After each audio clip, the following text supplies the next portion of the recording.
Hi, my name is Danielle Wilson, and I graduated from SIUE in 2019 with my early childhood degree, as well as my special education letter of approval. I currently teach kindergarten in Columbia, Illinois, and I love it. I don't want to ever move out of kindergarten.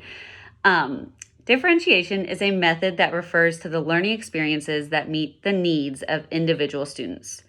This relates to brain-based learning because it is recognizing how your students' brains organize and recall information differently.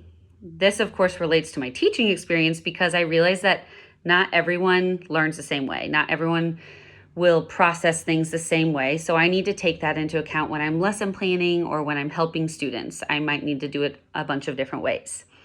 One way I differentiate in my classroom is during centers. During centers, I have my students grouped by reading ability so that I can challenge them and support them in different levels throughout my day.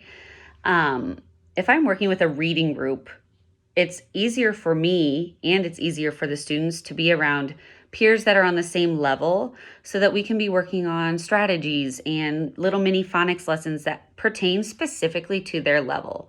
If they're ready for long vowels, we're going to move on to them, where my other groups might still be struggling with short vowels, CVC words. Another way I differentiate in my classroom is by showing students multiple ways to problem solve. For example, when I'm teaching reading strategies like Chunky Monkey or Stretchy Snake or Try Lion, I want them to know the basics of each strategy, but I don't have to have them use all of them perfectly. If Stretchy Snake works for Johnny, but it doesn't really help Molly at all, that's okay because she can use one of the other strategies that works for the way her brain needs to process things. Um, Engaged students are attentive and enticed by their work. They persist through difficulties and are excited about their accomplishments. When looking at how that relates to brain-based learning, we need to look at how and why we can cause certain neurotransmitters to be released to make the brain itself fully engaged. This relates to teaching because we as teachers need to ensure their environment is suitable for all of these neurotransmitters to affect how students are engaging in your classroom. One way I can get a student's brain in the zone to become fully engaged is by setting up my surroundings to aid in the release of serotonin. Serotonin is released when they feel comfortable, when they feel at ease, when they feel happy. So I could make things like homier in my classroom, more comfortable for them, make them feel like they are invited and things are friendly in here, that they are safe, so that that serotonin can be released and that aids in their engagement. Another way I can keep students engaged is by relating to their life. Students are more likely to become fully engaged when something relates to them and is relevant and things are new and exciting.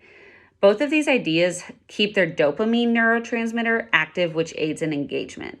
So the Mario movie just came out this weekend, and I made a lesson for today that was all about math and Mario together. And I think every single kid probably went home and talked exactly about that Mario math lesson just because I put it on their level about something that was interesting to them.